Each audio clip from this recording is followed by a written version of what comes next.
Lesson है राम नाम बिरतु जागी जागी जन्मा। इससे पहले गद्य खंड का 12 लेसन अपलोड कर दिए हैं, यूट्यूब चैनल पर जाकर देख सकते हैं। जो नया स्टूडेंट है वो चैनल को सब्सक्राइब जरूर कर लीजिएगा ताकि सारा वीडियो आप लोग को जल्द से जल्द मिले। ठीक है, पहला लेसन चलते हैं पदखंड में। पहला क्वेश्चन, दंड कमंडल शिखा सूत धोती तिरक गमनु अति परमनु करे, यह पंक्ति किस तरह से लिया गया है? यानी दंड कमंडल जो धारण करता है किसके राम मीनू बिरतु जागी से लिया गया है, पहला लेसन से 1 के ए हो जाएगा। ठीक, दूसरा क्वेश्चन देखिए, गुरु नानक के किस पद में राम नाम कीर्तन पर बल दिया गया? राम नाम किस पद पर बल दिया गया? तो ये दिया गया प्रथम पद ने, प्रथम पद पर राम नाम ने बल दिया है। ठीक है, तीसरा क्वेश्चन देखिए, तीसरा है गुरु नानक की रचनाओं का संग्रह गुरु अर्जुन देव ने कब किया? जो गुरु ग्रंथ साहिब के नाम से जाना गया। तीसरा का हो जाएगा सी, ये 1604 में गुरु ग्रंथ साहब ने संग्रह नाम ग्रंथित किया था। ठीक है, आगे चौथा क्वेश्चन चलते हैं। चौथा, तलवंडी वर्तमान में कहाँ? तलवंडी पाकिस्तान में, 4 के ए हो जाएगा। तलवंडी कहाँ? पाकिस्तान में है। ठीक है, आगे देखिए, तलवंडी के बाद देखिए 5वां क्वेश्चन, वर्णाश्रम और कर्मकांड का विरोध किसने किया था? वर्णाश्रम और कर्मकांड का विरोध किसने किया था? 5 के ए हो जाएगा, गुरु नानक, गुरु नानक ने किया था।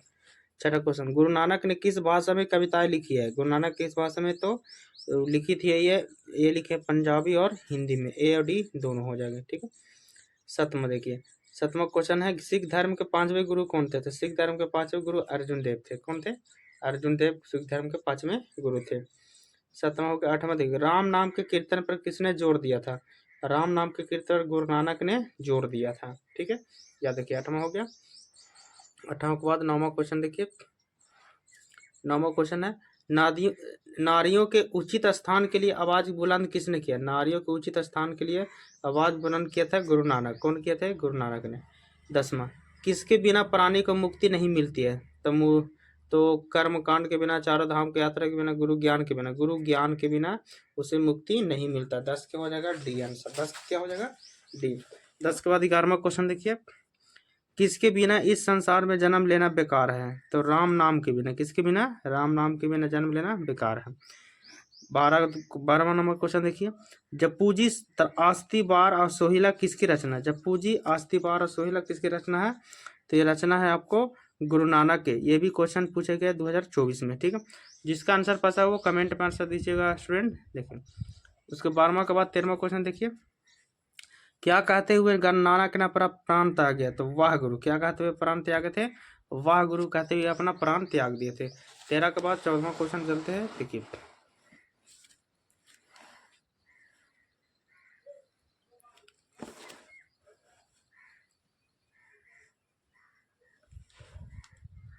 चौदह क्वेश्चन देखिए, गुरु नानक की रचनाओं का संग्रह किसने किया? गुरु नानक के रचनाओं का संग्रह माने उसको इकट्ठा कौन किया था?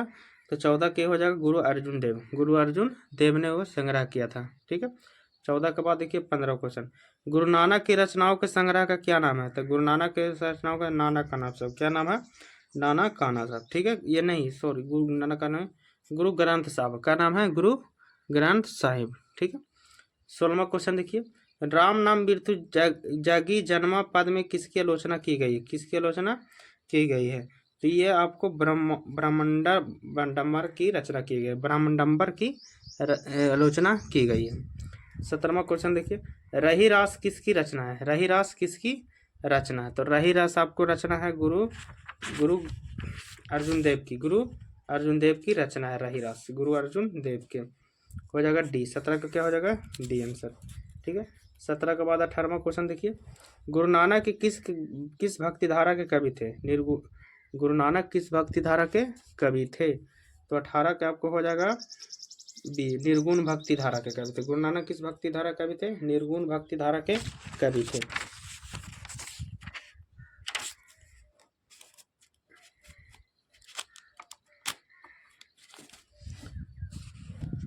अठारह के बाद आपको क्वेश्चन देखिए 19वां, गुरु नानक की मृत्यु कब हुई थी? गुरु नानक की मृत्यु कब हुई थी?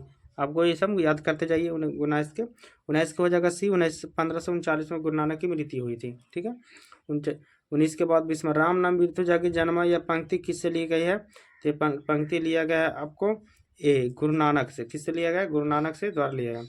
21वां देखिए, वाणी कब 20 के समान हो जाती है? तो वाणी कब 20 के समान होती है? तो राम नाम के बिना। कब हो जाती है? राम नाम के बिना वाणी 20 के समान हो जाती है। 21वां क्या हो जाएगा? 22वां क्वेश्चन देखिए, 22वां क्वेश्चन, 22वां, नाना काना साहब कहाँ था? ये बताया, नाना काना साहब कहाँ? पाकिस्तान में। 22 के बी हो जाएगा, पाकिस्तान में नाना काना साहब है। ठीक है। तो इसमें गुरु नानक ने किन्हें सम्मान दिया है? तो गुरु नानक ने स्त्री को सम्मान दिया। 23 के सी, 23 के सी हो जाएगा। 24, कौन पहले संत हैं और जिन्होंने विदेशी आक्रमणियों के विरोध में आवाज उठाई थी? ये थे आपको गुरु नानक। कौन थे? गुरु नानक थे। 24 को हो जाएगा आपको डी आंसर। 25 क्वेश्चन देखिए, 25वां क्वेश्चन, जो नर दुख में दुख नहीं माने किस लेखक की कृति है? जो नर दुख में दुख नहीं माने गुरु नानक है। किसकी कृति है? गुरु नानक की कृति है। 26वां क्वेश्चन देखिए, गुरु नानक का कथन किस कवि के कथन से मिलता है? गुरु नानक का कथन किस कथन के कवि से मिलता है? तो कबीरदास। किससे मिलता है? कबीरदास के मिलती है। 27वां और 27वां क्वेश्चन देखिए, 27वां देखिए, गुरु नानक का जन्म कब हुआ था? गुरु नानक का जन्म हुआ आपको 1469 में उनका जन्म हुआ था। 28वां क्वेश्चन देखिए, गुरु नानक का जन्म कहाँ हुआ था? तो तलवंडी लाहौर में हुआ था। 28 के डी हो जाएगा। गुरु नानक का जन्म कहाँ हुआ था? तलवंडी लाहौर में उनका जन्म हुआ था। 28 के बाद 29वां की ओर चलते हैं क्वेश्चन। 29 देखिए,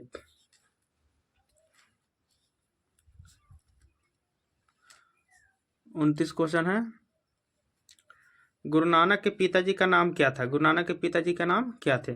तो गुरु नानक के पिताजी का नाम था गुरु तेग बहादुर। कौन था? गुरु तेग बहादुर। 29 के ए हो जाएगा। 30 क्वेश्चन, गुरु नानक के माता जी का नाम क्या थे? गुरु नानक के माता जी का नाम था तृप्ता। क्या था? तृप्ता। याद करते जाइए स्टूडेंट, जिसका आंसर होगा वो कमेंट में देते जाइए।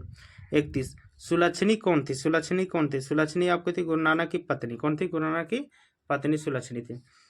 32 क्वेश्चन, गुरु नानक के पद किस भाषा में रचित है? 32 का आपको हो जाएगा सी, हिंदी, पंजाबी और मिश्रित ब्रज भाषा में। 32 के सी हो जाएगा। 32 के बाद 33 क्वेश्चन देखिए, 33 है, गुरु नानक के जन्म स्थान को क्या कहा जाता है? गुरु नानक के जन्म स्थान को कहा जाता है नाना काना साहब। क्या कहा जाता है? नाना काना साहब हो जाएगा, नाना काना साहब। 34 देखिए, गुरु नानक की पत्नी का क्या नाम था? गुरु नानक की पत्नी का नाम था, 34 के बी हो जाएगा, 34 के हो जाएगा सुलक्षणी। कौन हो जाएगा? सुलक्षणी। गुरु नानक की पत्नी का नाम था सुलक्षणी। ठीक है, याद रखिएगा। 34 के बाद 35वां क्वेश्चन देखिए, गुरु नानक पंजाबी के अलावे और किस भाषा में कविताएं लिखी थी? तो ये कविताएं लिखी थी आपको हिंदी में भी लिखे थे। ठीक है। 35 के बाद आपको 36, आशा दीवार किस कवि की रचना है? आशा दीवार किस कवि की रचना है? 36 के आपको डी हो जाएगा, यानी कि आपको गुरु नानक के द्वारा आशा दीवार लिखा गया है। 37 क्वेश्चन, गुरु नानक ने किस धर्म का प्रवर्तन किया था? गुरु नानक ने किस धर्म का प्रवर्तन किया था? तो आपको ये सिख धर्म के गुरु नानक जी थे और इस धर्म का प्रचार प्रसार भी किए थे। इस लेसन में 37 ऑब्जेक्टिव क्वेश्चन भी वीआईपी है, जो याद कर लीजिए। अगला लेसन हम जल्द लेकर आ रहे हैं। ठीक है। हेलो स्टूडेंट, देखिए दूसरा लेसन लिखा है पद में है प्रेम मैनी श्री राधिका का, इसमें दिया हुआ है ऑब्जेक्टिव। करील के कुंजन ऊपर बरों के, इसमें ऑब्जेक्टिव दिया होगा। दूसरा लेसन पद क्या है, जिसका लेखक रसखान है। इससे पहले सारा हिंदी का ऑब्जेक्टिव अपलोड हो चुका है, वीवीआईपी जाकर देख सकते हैं, जो 2025 की तैयारी करना है संपूर्ण। इससे आपको हर एक ऑब्जेक्टिव आपको एग्जाम में आने वाला है। नया स्टूडेंट हो चैनल को सब्सक्राइब जरूर कीजिएगा। देखिए पहला क्वेश्चन है, निम्न में से कौन कवि पठान राजवंश में उत्पन्न हुए थे? तो पठान वंश में रस खान। कौन थे? रस खान। दूसरा क्वेश्चन, किनकी रचनाओं में मुग्ध होकर भारतेंदु हरिश्चंद्र ने कहा था, इन मुसलमान हरिजन पे कोटि हिंदू वारिय? तो ये कहे थे रस खान जी। कौन कहते? रस खान। अपने तीसरा क्वेश्चन देखिए, तीसरा क्वेश्चन है, अपने पदों में कृष्ण का लीला गान किसने किया था? अपने पदों में कृष्ण का लीला रस खान ने। किसने किया था? रस खान ने। चौथा, रस खान किस छंद में सिद्ध थे? रस खान किस छंद में सिद्ध थे? तो सवैया। कौन से छंद में थे? सवैया में ये सिद्ध थे। पांचवा क्वेश्चन, प्रेम वरन रस खान ने किसे कहा? प्रेम वरन रस खान ने कहा है आपको कृष्ण को। किसे कहा? कृष्ण को कहा। छठा क्वेश्चन, तीहूपुर शब्द का अर्थ क्या होता है? तीहूपुर शब्द का अर्थ क्या होता है? तो तीहूपुर शब्द का अर्थ है तीनों लोग। क्या होता है? तीनों लोग। अगला क्वेश्चन चलते हैं 7वां की ओर। ध्यान से आप लोग पूरा वीडियो वॉच जरूरी कीजिएगा ताकि सब क्वेश्चन कंप्लीट हो जाए। देखिए 7वां क्वेश्चन है आपको, 7वां लिखा हुआ रस खान का मूल नाम क्या था? रस खान का मूल नाम था आपको सैयद इब्राहिम। कौन सी था? सैयद इब्राहिम था। 8वां दान लीला किसकी रचना है? दान लीला किसकी रचना है? तो रस खान की। किसकी है? रस खान की। 9वां कुंजन का अर्थ क्या है? कुंजन का अर्थ होता है आपको बगीचा। क्या होता है? बगीचा कुंजन का अर्थ होता है, याद रखिएगा। 9वां के बाद 10वां क्वेश्चन चलते हैं। सुजान रस खान में किसकी भक्ति का वर्णन है? किसकी भक्ति का वर्णन है? कृष्ण का। किसका है? कृष्ण का। 11वां क्वेश्चन देखिए, रस खान की काव्य भाषा क्या है? रस खान की काव्य भाषा क्या है? ब्रज भाषा। क्या है? ब्रज भाषा। अगला देखते हैं 12 क्वेश्चन। 12वां क्वेश्चन देखिए, स्वच्छंद काव्य धारा का प्रवक्ता कौन है? स्वच्छंद काव्य धारा के प्रवक्ता थे आपको रस खान। कौन थे? रस खान। 12 के 13 देखिए, ऐनी का अर्थ क्या होता है? ऐनी का अर्थ होता है खजाना। ऐनी का अर्थ क्या होता है? खजाना। 14 क्वेश्चन देखिए, 14वां क्वेश्चन है आपको 14 क्वेश्चन, कवि रस खान किस राजवंश में उत्पन्न हुए थे? तो पठान राजवंश में। इससे पहले भी क्वेश्चन बताया कि किस राजवंश से उत्पन्न हुए थे? पठान राजवंश से उत्पन्न हुए थे। ठीक है। 15वां क्वेश्चन देखिए, रस खान के रचना काल के समय किस राज्यकाल का था? किस राज्यकाल का था? जब इसका रस खान का रचना काल हुआ था तो किसका राज था? तो ये राज था जहांगीर का। किसका था? जहांगीर का। 16 क्वेश्चन देखिए, कौन सी कृति रस खान की नहीं है? कौन सी कृति रस खान की नहीं है? तो रस खान की कृति नहीं है प्रेम फुलवारी। किसका नहीं है? प्रेम फुलवारी। 16 के बाद 17वां क्वेश्चन देखिए, 17वां क्वेश्चन है, किसने कहा था कि इन मुसलमान हजरत पोर्ट के हिंदू? तो ये कहा था आपको भरतेंदु हरिश्चंद्र। भरतेंदु हरिश्चंद्र। 17 के बी हो जाएगा। 18 मनमानिक में कौन सा अलंकार है? मनमानिक में कौन सा अलंकार है? रूपक। कौन है? रूपक। 19वां देखिए, रसखान को पुष्टि मार्ग की किसने दीक्षा दी थी? रसखान को पुष्टि मार्ग की दीक्षा दी थी गोस्वामी विठलनाथ। गोस्वामी विठलनाथ ने दी थी। 19 को हो जाएगा। 20वां क्वेश्चन देखिए, 20वां आपको हो जाएगा, 20वां रसखान किस काल के कवि है? रसखान किस काल के कवि है? तो रसखान आपको कवि है तो भक्ति काल के। कौन से काल के है? भक्ति काल के कवि हैं। 21वां रसखान दिल्ली के बाद कहाँ चले गए? रसखान दिल्ली के बाद कहाँ गए? ब्रजभाषा ब्रजभूमि में चले गए थे रसखान दिल्ली से। रसखान दिल्ली से के बाद कहाँ गए थे? ब्रजभाषा में। 21 हो गया। 21 के बाद करते हैं 22वां क्वेश्चन की ओर। 22वां क्वेश्चन देखिए, 22वां रसखान की भक्ति कैसी थी? रसखान की भक्ति कैसी है? तो रसखान की भक्ति आपको सगुण भक्ति है। ठीक है। 22वां के बाद 23वां क्वेश्चन, रसखान की हिंदी के लोकप्रिय कवि थे। तो कैसे कवि थे हिंदी के? तो जातीय कवि थे। ठीक है। 24 स्वामी विठलनाथ ने रसखान को कहाँ दीक्षा दी? स्वामी रसखान की पुष्टि मार्ग। 25वां क्वेश्चन देखिए, 25वां देखिए, 25वां है, रसखान ने कृष्ण का लीलागान किसमें किया था? रसखान ने कृष्ण का लीलागान किया था आपको सवैये में। ठीक है। 26 देखिए, आधुनिक काल के साहित्यकार कौन थे? आधुनिक काल के साहित्यकार कौन थे? तो ये साहित्यकार थे भरतेंदु हरिश्चंद्र थे। 27वां क्वेश्चन देखिए, प्रेम वरण का अर्थ क्या होता है? प्रेम वरण का अर्थ होता है प्रेम के रंग। क्या होता है? प्रेम के रंग। 28 माली मालिन के कौन सा समास है? तो द्वंद्व समास है। क्या है? द्वंद्व समास है। 28 के डी। 29 क्वेश्चन देखिए, माली मालिन कौन सा समास है? द्वंद्व समास। 28 के डी हो गया। 29 क्वेश्चन देखिए,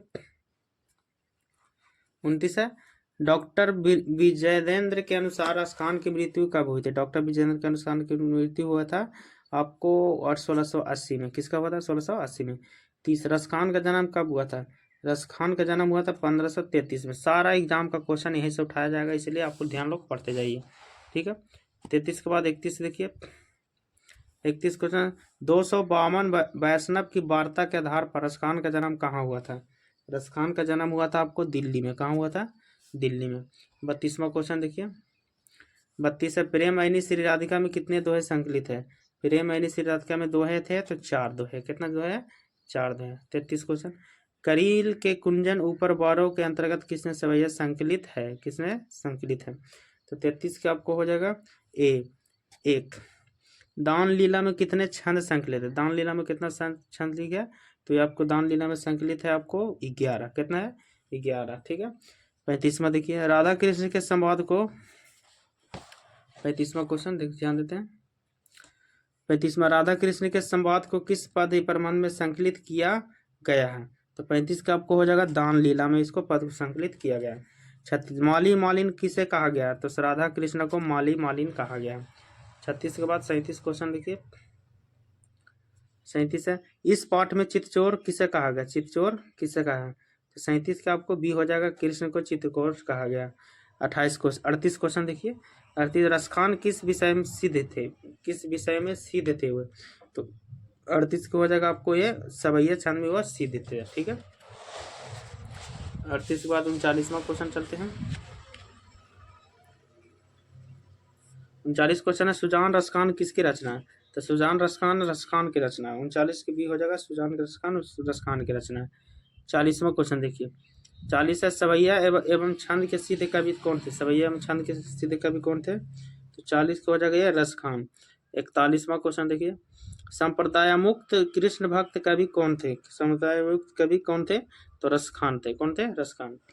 22वां क्वेश्चन देखिए, 22वां क्वेश्चन आपको दिखाते हैं।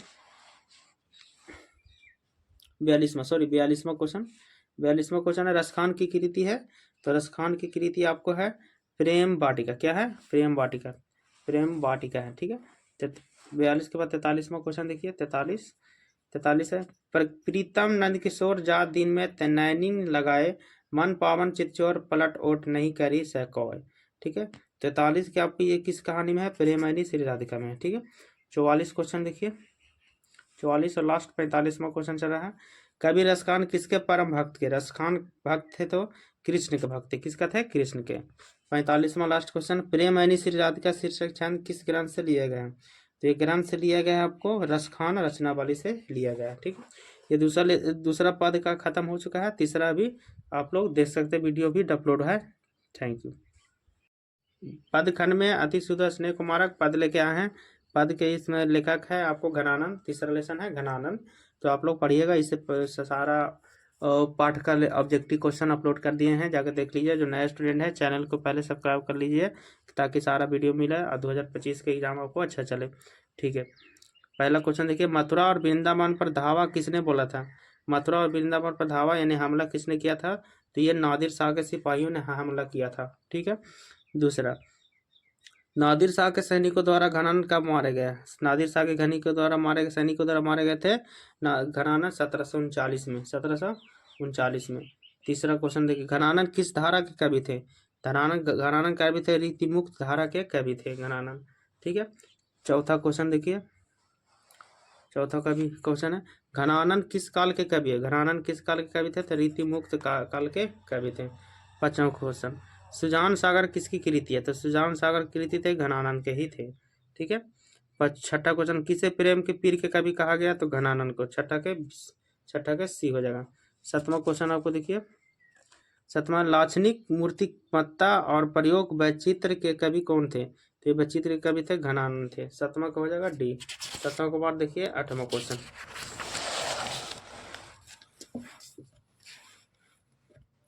8वां क्वेश्चन देखिए, रीतिमुक्त काव्य धारा के सिरमौर कवि किसे कहा गया, सिरमौर कवि किसे कहा जाता है, तो ये कहा जाता है घनानंद को। घनानंद की भाषा क्या थी, ब्रज भाषा, नामक भी हो जाएगा। 10वां, प्रेमधन किस युग के कवि थे, तो प्रेमधन कवि थे आपको भारतेंदु कवि, कैसे कवि थे, भारतेंदु युग के कवि थे। 10वां का हो गया। 11वां क्वेश्चन देखिए, 11वां क्वेश्चन है, कवि प्रेमघन के अनुसार भारत में आज कौन सी वस्तु दिखाई नहीं पड़ती है, कौन सी वस्तु दिखाई नहीं देती, तो भारतीयता, किसे क्या नहीं दिखाई देती है, भारत में भारतीयता को नहीं दिखाई दे रही है। 12 क्वेश्चन, घनानंद किससे प्रेम करते थे, घनानंद किससे प्रेम करते थे, तो एक करते थे सुजान नामक नर्तकी से प्रेम करते थे घनानंद। 12 के बाद 13 देखिए, घनानंद कवि कैसे थे, प्रेम के पीर के कवि थे, घनानंद कैसे कवि थे, प्रेम के पीर के कवि थे घनानंद। 14 क्वेश्चन देखिए, 14 क्वेश्चन, घनानंद रचित अत्यंत प्रसिद्ध क्या थे, तो घनानंद रचित में सबसे प्रसिद्ध क्या थे, तो ये सवैया और घनाछरी लिखते थे। 15 क्वेश्चन है, परहित के लिए देह कौन धारण करता है, तो बादल, कौन धारण करता है, बादल। 15 के डी। 16वां क्वेश्चन देखिए, 16वां क्वेश्चन है आपको, कवि अपने आंसू को कहाँ पहुंचाना चाहता है, सुजान के आंगन में, सुजान के आंगन में। ठीक है, 17वां क्वेश्चन, 17वां, निस्वार्थ भाव से निश्चल होकर अपने को समर्पित कर देना किसका कथन है, निस्वार्थ भाव से निश्चल होकर अपने को समर्पित कर देना, तो ये घनानंद का कथन है, किसका है, घनानंद का कथन है। 17वां के बाद 18वां क्वेश्चन देखिए, घनानन की महत्वपूर्ण रचना क्या है? तो घनानन की महत्वपूर्ण रचना है आपको सुजान सागर। क्या है? सुजान सागर। 19 घनानन पर ग्रंथावली का संपादन किसने किया था? तो ये संपादन किया था विश्वनाथ मिश्र। विश्वनाथ मिश्र। घनानन की कृति का आधार क्या है? घनानन की कृति का आधार क्या? 20वां क्वेश्चन। तो 20वां है आपको सी, ए और बी दोनों, ए और बी दोनों। ठीक है। 21वां क्वेश्चन देखिए, 21वां है मोह अंशु वाहिनी लय वर्ष में किसकी बात कही गई है? तो 21 को हो जाएगा बी, बिरहा वेदना। बिरहा वेदना। 22 क्वेश्चन, घनानंद के अनुसार प्रेम का मार्ग कैसा होता है? घनानंद के अनुसार प्रेम का मार्ग कैसा होता है? सीधा और सरल। सीधा और सरल होता है। आपको 23वां, कवि प्रेमघर को अति सिद्धो कहता है क्योंकि? प्रेमघर को अति सिद्धो क्यों कहता है? क्योंकि आपको ये कहता है। तो ऑप्शन आपको देखिए, पहला यहाँ तनिक भी चतुराई काम नहीं होते हैं, बी को ऑप्शन देखिए, बी ऑप्शन है आपको। यहाँ सच्चाई भी अपना घमंड त्याग करती है, यहाँ कपटी लोग चलने से सीखते हैं, उपयुक्त सभी। ये हो जाएगा आपको 23वां के डी, उपयुक्त सभी। उपयुक्त सभी हो जाएगा। 24 क्वेश्चन देखिए, 24 है घनानंद किन के द्वारा मारे गए? तो नादिर शाह के सैनिकों द्वारा। घनानंद की मृत्यु कब हुई थी? 1739 में। 25 के बी, 25 के बीच। ठीक है। 26 कवि ने परजन्य किसे कहा? 26वां क्वेश्चन है, कवि ने परजन्य किसे कहा? 26वां क्वेश्चन। तो 26 को हो जाएगा आपको सी, बादल को। 27 क्वेश्चन देखिए, घनानंद का जन्म हुआ था। घनानंद के जन्म कब हुआ था? तो ये 1689 के आसपास में घनानंद का जन्म हुआ था। ठीक है। उसके बाद 28वां क्वेश्चन देखिए, राज्य का अर्थ क्या है? राज्य का अर्थ क्या है? तो राज्य का अर्थ है धूल। 29 बिरहा लीला किनकी रचना है? तो बिरहा लीला है घनानंद का। किसका रचना है? बिरहा लीला है घनानंद की रचना है। 29 के बाद 30 थे एकांतिक एकांकी प्रेमी के कवि कौन है? तो ये प्रेमी थे घनानंद। किसका प्रेमी है? घनानंद के प्रेम। उसके बाद 31 क्वेश्चन, संकालु हृदय नहीं कर सकता। संकालु हृदय कौन क्या नहीं कर सकता? तो प्रेम। 32 घनानंद की भाषा क्या है?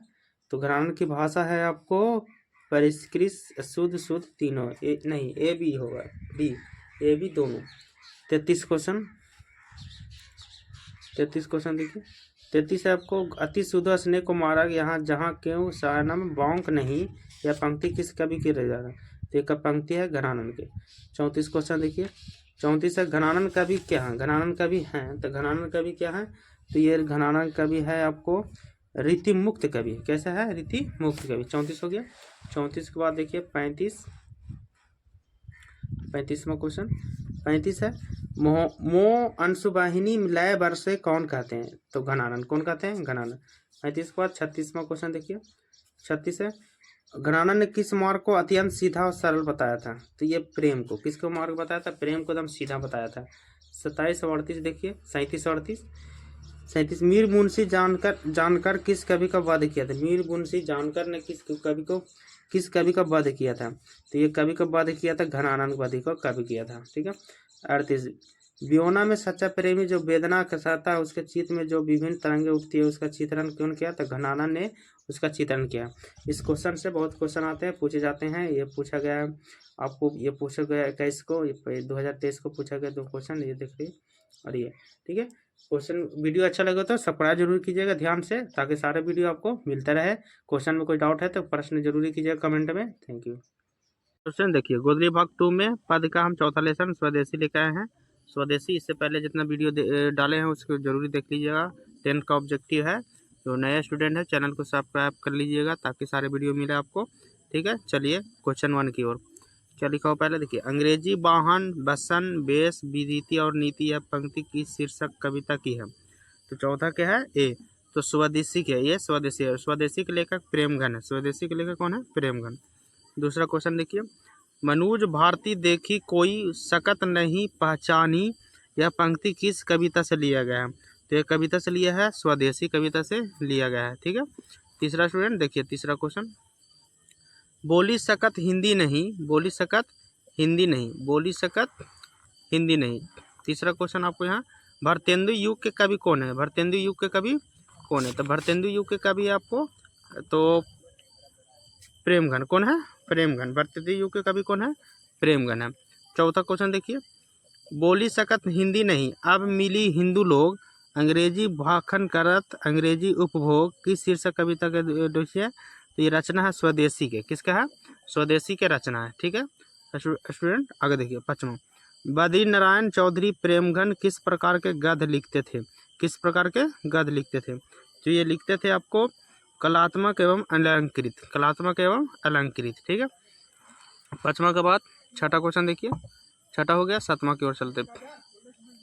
7वां देखिए, 7वां है ठटे विदेशी ठाठ साहब ब्यों देश विदेश सपने हूँ जिसमें ना कहूँ भारतीय लेस। यह पंक्ति है किसमें? तो ये पंक्ति है स्वदेशी में। किसका पंक्ति है? स्वदेशी का ये पंक्ति है। ठीक है अगला क्वेश्चन की ओर चलते हैं। 7वां हो गया। 8वां क्वेश्चन की ओर चलते हैं।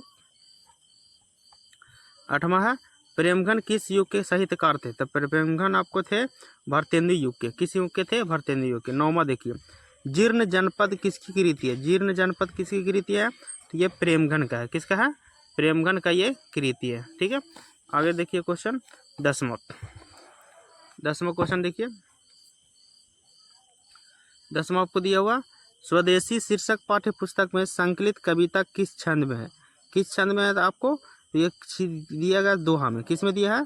दोहा में ये दिया गया है। 11 क्वेश्चन देखिए, विदेशी से कवि का क्या तात्पर्य है? विदेशी का मतलब क्या हुआ? विदेशी का मतलब इंग्लैंड, विदेशी का मतलब इंग्लैंड यानी ब्रिटेन। किसको कहा जाता है? ब्रिटेन को कहा जाता है।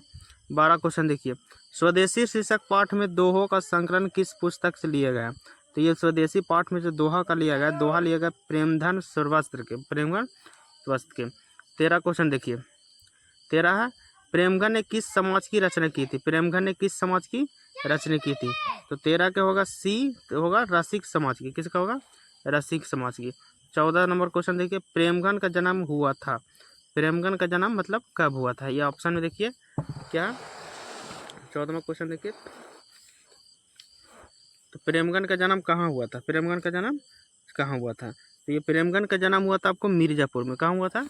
मिर्जापुर में उनका जन्म हुआ था। ठीक है आगे क्वेश्चन देखिए, 15 हो गया। 15 के बाद देखिए 16 क्वेश्चन। 16 है नहीं सॉरी 14 का था, 14 के बी 14 के सॉरी 15 देखिए, प्रेमघन की काव्य कृति क्या है? प्रेमघन की काव्य कृति क्या है? तो 15 के आपको हो जाएगा जीर्णपद, जीर्ण जनपद, ये प्रेमघन की रचना है। ठीक है 17 देखिए क्वेश्चन 16 आब्र नाम से इन्होंने किस भाषा में कविता की रचना? आब्र नाम से इन्होंने किस कविता की रचना की था? तो 16 का हो जाएगा उर्दू, ये उर्दू की नामक की रचना किया था। ठीक है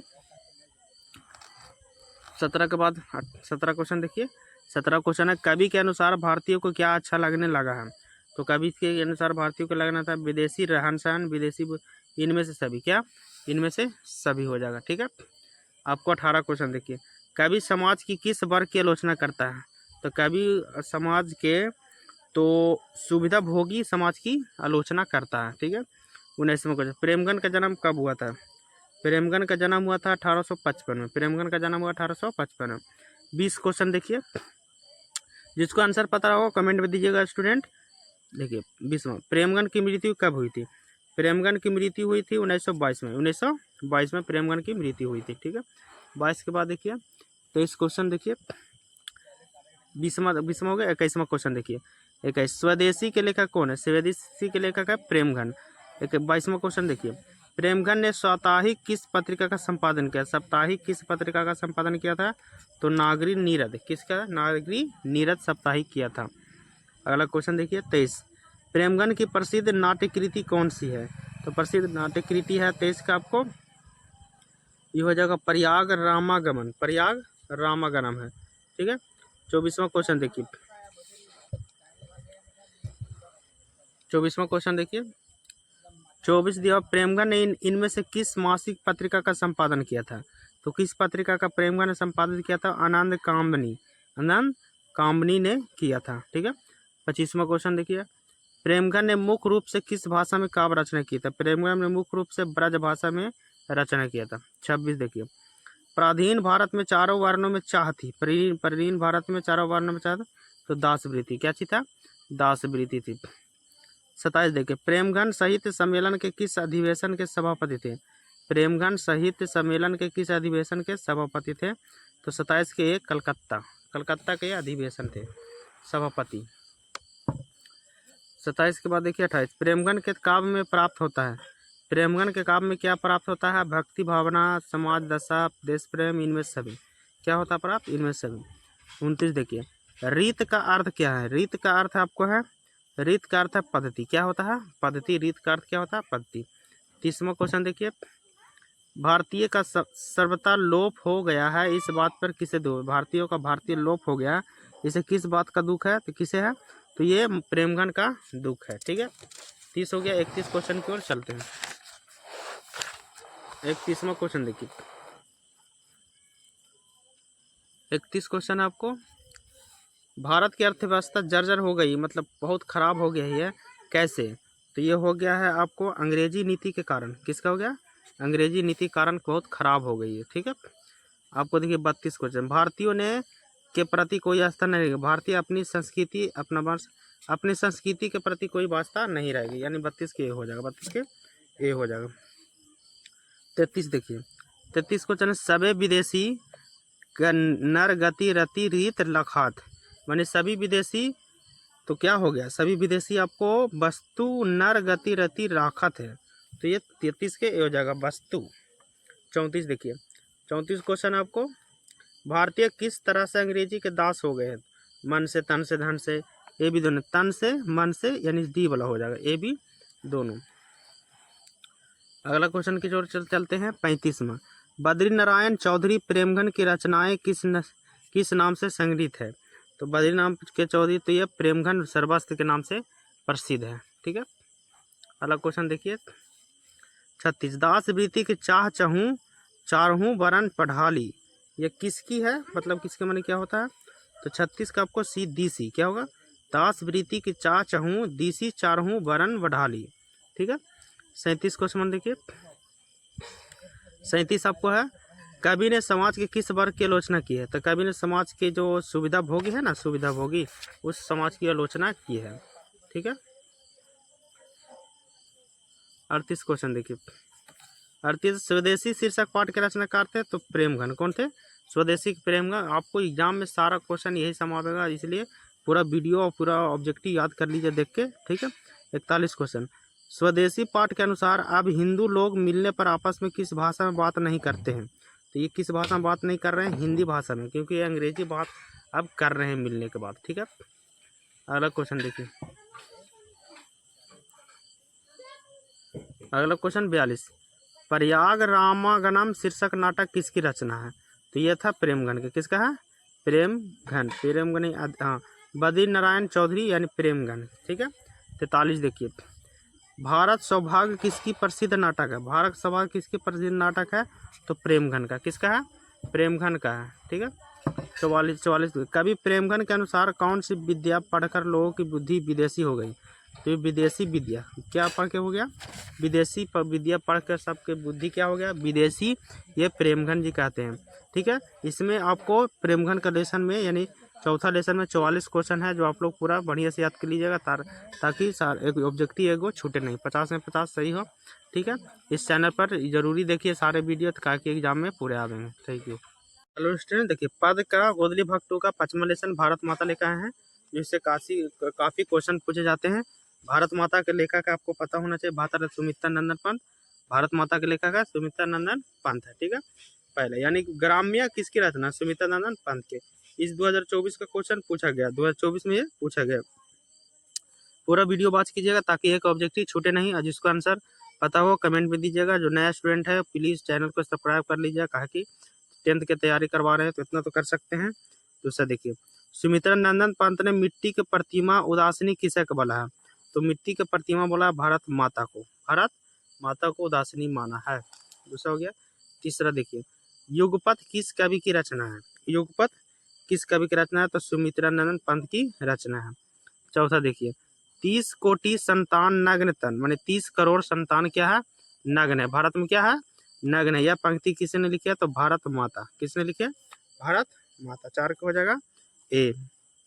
5वां क्वेश्चन, 5वां, कवि सुमित्रा नंदन पंत के अनुसार कौन अपने घर में प्रवासिनी बनी हुई है? तो भारत माता अपने घर में ही प्रवासिनी बनी हुई है। ठीक है, 5वां के बाद देखिए 6ठा क्वेश्चन। 6ठा देखिए, गुंजन किस कवि की रचना है? गुंजन किस कवि की रचना है। तो सुमित्रानंद पंत की अभी क्या है, रचना है गुंजन। ठीक है। 7, सुमित्रानंद पंत किस युग के कवि है? तो सुमित्रानंद पंत किस युग के कवि है? तो ये छायावाद युग के कवि है। सुमित्रानंद पंत छायावाद युग के कवि है। 8वां, पंत को किस रचना पर ज्ञानपीठ पुरस्कार प्राप्त हुआ था? तो पंत जी को, सुमित्रानंद पंत जी को ज्ञानपीठ पुरस्कार प्राप्त हुआ था। तो ये ज्ञानपीठ पुरस्कार तो चिदम्बरम, किसका हुआ था? चिदम्बरम से। 9वां, भारत माता शीर्षक प्रगीत पंत के किस काव्य संग्रह से लिया गया? यानी भारत माता किससे लिया गया है? तो ये ग्राम्य शब्द से लिया गया। ग्राम्य शब्द सुमित्रानंद पंत ही लिखे हैं। ठीक है। आगे देखिए 10वां क्वेश्चन। 10वां, ग्राम्य काव्य संकलन किस कविताओं पर किसका प्रभाव है? तो ग्राम्य शब्द प्रभाव है अथर्ववाद का। अथर्ववाद का। 11 क्वेश्चन देखिए, प्रकृति का सुकुमार कवि किसे कहा गया है? तो प्रकृति का सुकुमार कवि क्या है? सुकुमार कवि क्या है? सुमित्रानंद पंत को प्रकृति का। 12 देखिए, भारत माता के संबंध में क्या सही है? तो भारत माता के संबंध में सही है ग्रामवासिनी। भारत माता क्या बने हुई है? ग्रामवासिनी बने हुई है। 13 क्वेश्चन देखिए, शरदिंदु हासिनी कौन है? शरदिंदु भासिनी कौन है? तो भारत माता शरदिंदु भासिनी है। ठीक है। 14 क्वेश्चन देखिए, गीता प्रकाशनी किसके लिए प्रयुक्त है? यानी गीता प्रकाशनी किसके लिए प्रयुक्त? तो भारत माता के लिए। 14 का हो जाएगा डी। 14 के बाद 15वां क्वेश्चन की ओर चलते हैं। 15वां क्वेश्चन देखिए, 15वां है, भारतेंदु का शाब्दिक अर्थ क्या है? भारतेंदु का शाब्दिक अर्थ क्या है? तो 15 का होता है शरद ऋतु का चंद्रमा। यह भारतेंदु का मतलब होता है। ठीक है। 16, क्रंदन का अर्थ क्या है? क्रंदन का अर्थ होता है रोना। क्या होता है? रोना।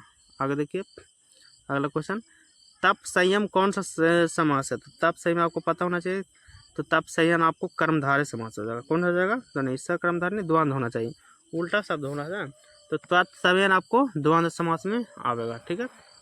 18 क्वेश्चन देखिए, पंत का जन्म कब हुआ था? यानी सुमित्रानंद पंत का जन्म हुआ था 1900 में। कब हुआ था? 1900 में। 19वां क्वेश्चन देखिए, पंत की मृत्यु कब हुई थी? तो पंत की मृत्यु हुई थी 29 दिसंबर 1977 को। 29 दिसंबर 1977 को हुआ था।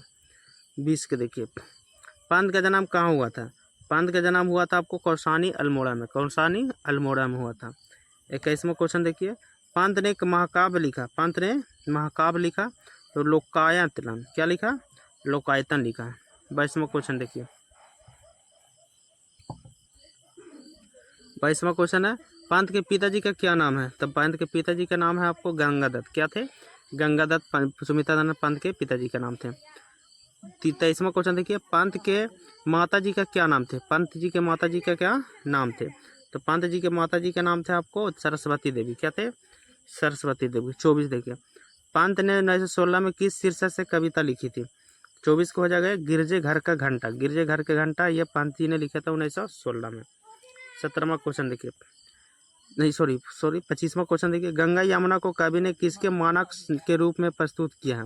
यानी गंगा यमुना को किसके रूप में प्रस्तुत किया? तो गंगा यमुना के भारत माता के 2 आंखों से, भारत माता के 2 आंखों से प्रस्तुत किया।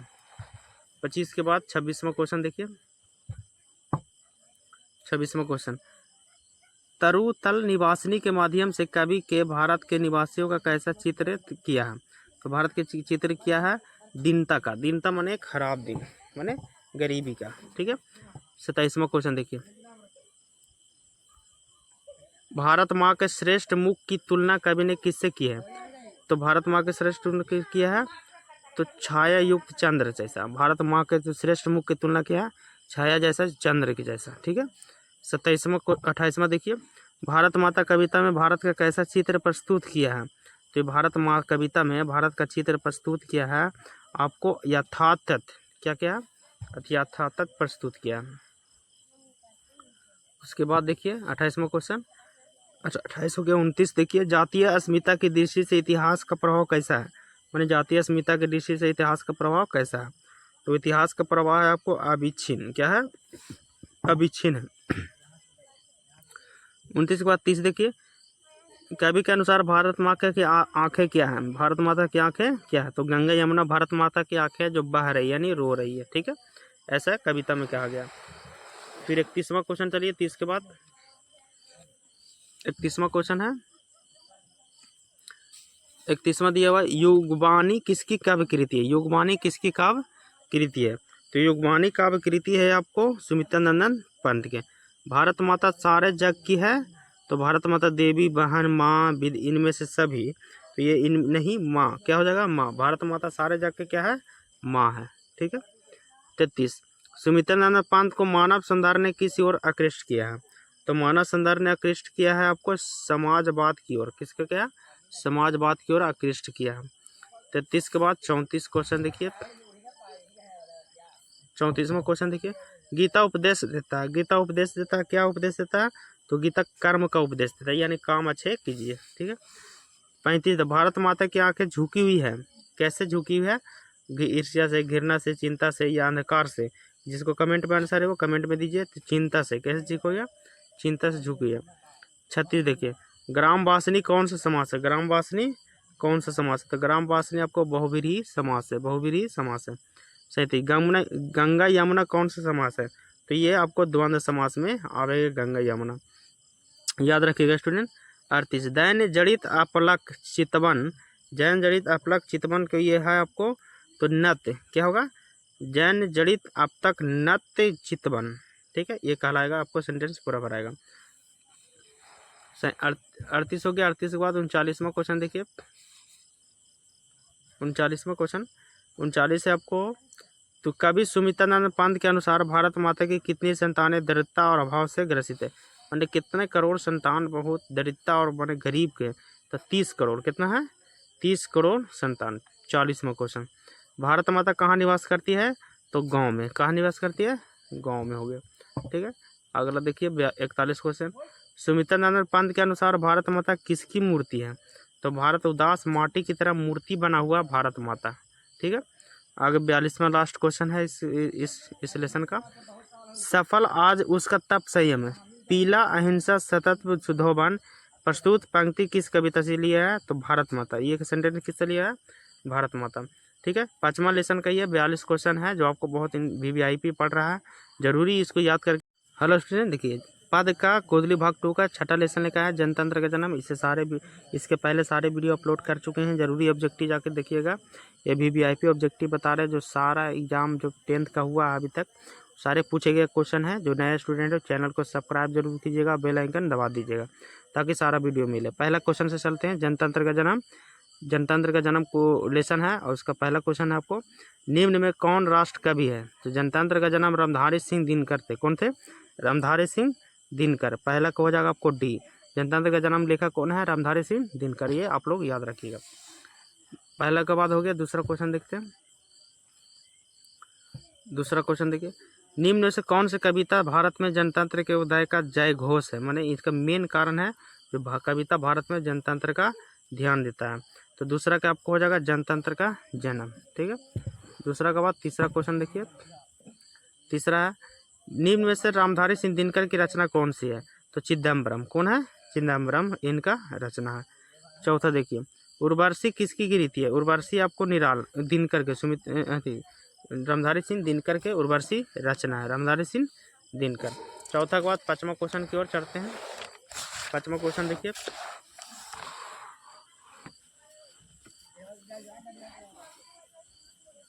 पांचवा क्वेश्चन देखिए, दिनकर को साहित्य अकादमी पुरस्कार किसकी रीति पर मिला था? उनको साहित्य अकादमी पुरस्कार किसके कारण मिला था? तो संस्कृत के 4 अध्याय लिखने के कारण उसको मिला था। छठा क्वेश्चन, दिनकर को ज्ञानपीठ पुरस्कार किस रचना पर प्राप्त हुआ था? तो इनको रचना पर प्राप्त हुआ था, उर्वशी रचना पर इनको दिनकर पुरस्कार प्राप्त हुआ था। 7वां क्वेश्चन, दिनकर ने कविता में जनतंत्र का जन्म शीर्षक में दूधमुही शब्द का प्रयोग किसके लिए किया है? यानी दूधमुही शब्द किसके लिए प्रयोग किया? तो जनता के लिए दूधमुही बोला है। रामधारी सिंह दिनकर ने जनता को दूधमुही बोला है। 8वां क्वेश्चन देखिए, दिनकर किस विश्वविद्यालय के उप कुलपति या कुलपति बनाए गए थे? तो दिनकर बनाए गए थे भागलपुर विश्वविद्यालय के उप कुलपति या कुलपति बनाए गए थे। ठीक है। 8वां क्वेश्चन की ओर चलते हैं। 8वां क्वेश्चन देखिए, 8वां को है, 8वां हो गया। 9वां क्वेश्चन चलते हैं। देखिए 9वां, जनतंत्र में कवि के अनुसार राजदंड क्या होना चाहिए? यानी जनतंत्र जो है जनता का शासन, उसमें राजदंड क्या होना चाहिए? तो राजदंड होगा फावड़े और हल। क्या होना चाहिए? फावड़े और हल का। 10वां, कवि के अनुसार जनतंत्र के देवता कौन है? तो जनतंत्र का देवता है किसान और मजदूर। 10 के कौन होगा? सी, किसान और मजदूर है इनका जनतंत्र का जनक। 11 क्वेश्चन देखिए, भारत सरकार ने दिनकर को कौन सा अलंकरण प्रदान किया था? तो ये अलंकरण प्रदान किया था पद्म विभूषण। कौन सी? पद्म विभूषण। ठीक है, 12 क्वेश्चन की ओर चलते हैं। 12 देखिए, दिनकर की प्रमुख काव्य कृति कौन है? तो दिनकर के प्रमुख काव्य कृति है आपको इनमें सभी, रसवर्ती, रेणुका और कुरुक्षेत्र, तीनों इनमें से सभी हो जाएगा, डी वाला आंसर। 13 देखिए, दिनकर की गद्य रचना गद्य कृति किसकी है? तो 13 का आपको हो जाएगा और डी, यानी इनमें से सभी। 14 देखिए, दिनकर जी के पिता का क्या नाम थे? दिनकर जी के पिता का नाम क्या थे? तो रवि सिंह। 14 के ये हो जाएगा रवि सिंह। 15वां क्वेश्चन, दिनकर ने अपनी पढ़ाई कहाँ तक की थी? दिनकर ने अपनी पढ़ाई कहाँ तक किया था? तो ये दिनकर ने बीए ऑनर्स तक पढ़ाई किया था। 15 के बाद 16वां क्वेश्चन देखिए। 16वां क्वेश्चन देखिए, दिनकर किस कॉलेज के हिंदी विभागाध्यक्ष के रूप में रहे थे? तो ये विभाग के रूप में थे लंगट सिंह कॉलेज भागलपुर के विभागाध्यक्ष या उपाध्यक्ष या उप कुलपति रहे थे। 17 क्वेश्चन देखिए। 17 है, सिंहासन खाली करो कि जनता आती है, किस कविता के पंक्ति है? तो जनतंत्र का जन्म। 18 देखिए, दिनकर जी का निधन कब हुआ था? तो दिनकर जी का निधन हुआ था 24 अप्रैल 1974 को। 24 अप्रैल 1974 को। 19 में जनतंत्र का जन्म कवि कौन है? रामधारी सिंह दिनकर। रामधारी सिंह दिनकर जनतंत्र कवि के रचनाकार थे। 19 के बाद 20वां क्वेश्चन देखिए।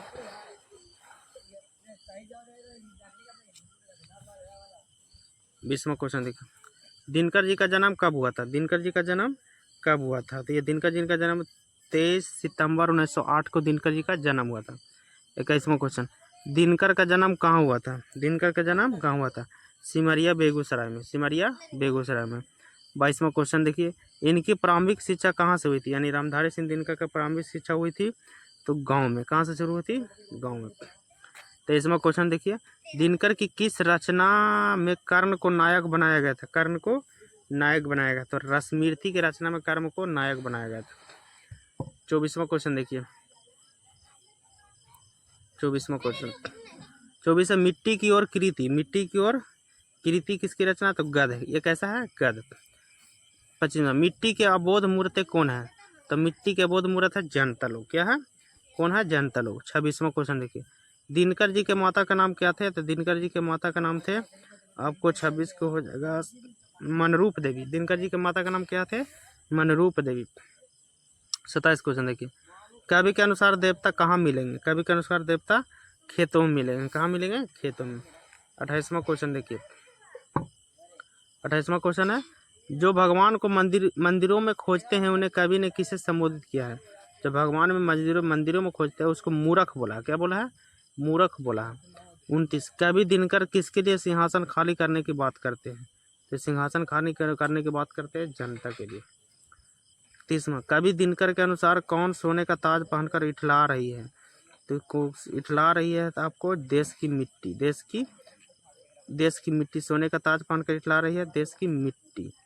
सर सोने का ताज पहनकर इठला रही है तो देश की मिट्टी। 31वां क्वेश्चन देखिए। 31वां क्वेश्चन है आपको, दिनकर के काव्य का मूल स्वर क्या है? दिनकर के काव्य का मूल स्वर है ओज एवं राष्ट्रीय चेतना। ओज एवं राष्ट्रीय चेतना। ठीक है, ओज एवं राष्ट्रीय चेतना। 32वां क्वेश्चन देखिए, निम्न से कौन राज्यसभा के सदस्य बने हैं? 32, राज्यसभा का सदस्य बने रामधारी सिंह दिनकर। राज्यसभा का सदस्य बने। 33 क्वेश्चन देखिए, रामधारी सिंह दिनकर रचित पाठ कौन है? रामधारी सिंह दिनकर तो जनतंत्र का जन्म, ये रामधारी सिंह का लेखक है। 34वां क्वेश्चन देखिए, सदियों की ठंडी बूझी राख सुग बुगा उठी, मिट्टी सोने का ताज पहन उठलाती है, यह पंक्ति किसकी है? ये पंक्ति है आपको दिनकर जी की। किसकी है? दिनकर जी के। 34 के बाद 35वां क्वेश्चन की ओर चलते। 35वां क्वेश्चन देखिए, दिनकर किस या काल के प्रमुख कवि है? दिनकर किस काल के प्रमुख कवि है? तो एक उत्तर छायावाद के काल के कवि हैं। 35वां क्वेश्चन देखिए। 35वां है, किसके हुंकारों ने महलों की नींव उखड़ जाती है? किनके हुंकारों से महलों की नींद उखड़ जाती है? तो ये आपको जनता के हुंकारों से महलों की नींद उखड़ जाती है। 37, दिनकर जी के कवि के साथ साथ कौन थे? तो दिनकर जी के कवि के साथ साथ थे संगीतकार भी थे। कौन से थे? संगीतकार भी, गद्य भी थे, गद्यकार भी थे। कवि गद्यकार थे, डी नहीं बी होगा। 38वां क्वेश्चन देखिए। 38वां क्वेश्चन देखिए। 38 रामधारी सिंह दिनकर कहाँ के रहने वाले थे? रामधारी सिंह दिनकर रहने वाले थे बिहार के। कहाँ के रहने वाले थे? बिहार के। 39वां क्वेश्चन, सदियों की ठंडी बूझी राख सुगबुगा उठी, मिट्टी सोने का ताज पहन इतलाती है, किस कविता की पंक्ति है? तो ये कविता की पंक्ति है जनतंत्र का जन्म। जनतंत्र का जन्म, ठीक है। छठा लेसन का आपको 39 क्वेश्चन है, तो बहुत इंपॉर्टेंट है, जरूरी याद कीजिएगा। वीडियो बार बार देख लीजिएगा, और भुलाते हैं तो ऑब्जेक्टिव हमेशा याद रखिए, ताकि एग्जाम में आपको पूरा बने। Thank you student.